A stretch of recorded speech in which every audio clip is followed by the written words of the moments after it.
मुख्यमंत्र्यांनी काँग्रेस बुडतं जहाज असल्याचं म्हटलं, मात्र त्यांच्या या वक्तव्यावरती काँग्रेस प्रदेशाध्यक्ष हर्षवर्धन सपकाळांनी प्रतिक्रिया दिली आहे। 12 वर्षांपूर्वी तुम्ही काँग्रेसमुक्त भारताचा नारा दिला, मात्र आजही भाजपसमोर काँग्रेस सक्षम विरोधी पक्ष म्हणून उभा असल्याचं सपकाळ म्हणाले। महाराष्ट्राच्या मुख्यमंत्र्यांनी सांगितलं की काँग्रेस दुःख जहाज आहे। मला त्यांना आठवण करून द्यायची आहे की 12 वर्षापूर्वी काँग्रेस मुक्त भारत अशा प्रकारच्या वल्गना आपण केल्या होत्या। आज भाजपच्या विरोधात एकच सक्षम पर्याय हा काँग्रेस आहे।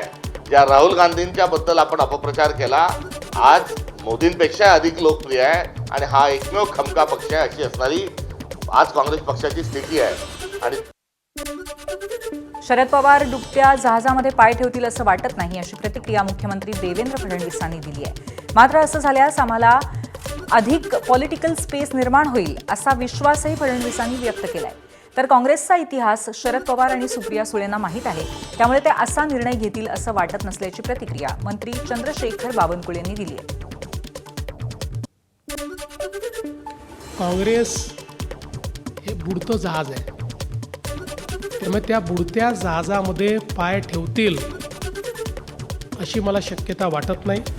तथापि राजकारणात हायपोथेटिकल बोलायचं नसतं, पण मी तुम्हाला सांगतो, कोणी पाय ठेवला तर त्याचा आम्हाला फायदा आहे, आम्हाला नुकसान नाही। याचं कारण आम्हाला अधिकची पॉलिटिकल स्पेस ही त्याच्यामुळे उपलब्ध होते। त्यामुळे आमचं याच्यावर कुठली आमची प्रतिक्रिया नाही, आम्ही फक्त बघतो, वेट अँड वॉच। एबीपी माझा, उघडा डोळे बघा नीट।